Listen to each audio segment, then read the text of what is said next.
When I listen to Boris Johnson, when I listen to people like Joe Biden, when I listen even more to Emmanuel Macron, all I can think of is how condescending you are. Glasgow was the UK's second most important city.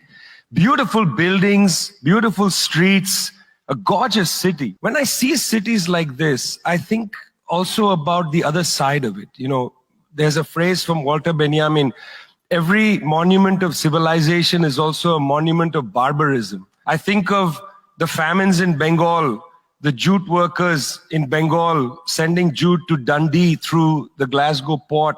I think of human beings from Africa enslaved and brought from Ghana to the New World, and all those prophets getting sucked into cities like London and Glasgow. You know, between 1765 and 1938, the British Isles stole $45 trillion pounds from India, 45 trillion sterling from India.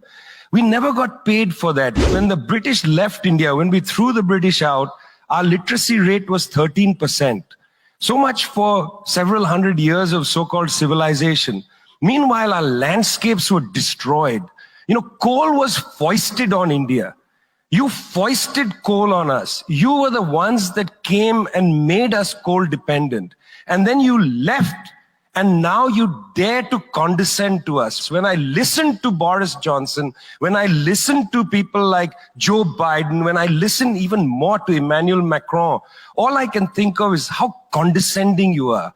You condescended to us 400 years ago. You condescended to us 300 years ago. You condescended to us 200 years ago. You condescended to us 100 years ago. You're condescending to us today. You only know condescension because for you, colonialism isn't something that happened in the past and we defeated you. It's not that. For you, colonialism is a permanent condition. And that permanent condition happens in two ways. There's the permanent condition of the colonial mentality. You want to lecture us. You want to tell us that we are responsible for all the problems because you'll never accept that you're the one principally to blame.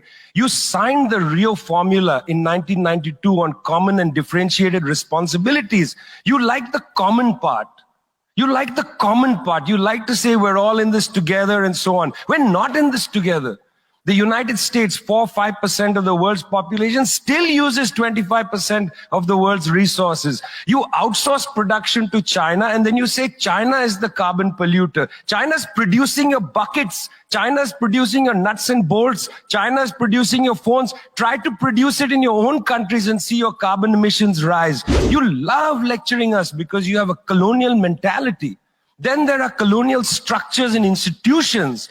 You lend us money, and every time you lend us money, which is our money, every time the International Monetary Fund comes to our societies and they tell us, here's the money we are giving you. No, it's our money. You give us our money back as debt, and then you lecture us about how we should live. The climate justice movement is a movement that says we're worried about our future. What future? What future? Children in the African continent, in Asia, in Latin America, they don't have a future. They don't have a present. They're not worried about the future. They're worried about their present. Your slogan is, we're worried about the future. What future? That's a middle-class bourgeois Western slogan. You got to be worried about now. 2.7 billion people can't eat now. And you're telling people, reduce your consumption. How does this sound to a child who hasn't eaten in days? You got to clue into this, guys. You got to clue into this. Otherwise, this movement will have no legs in the third world.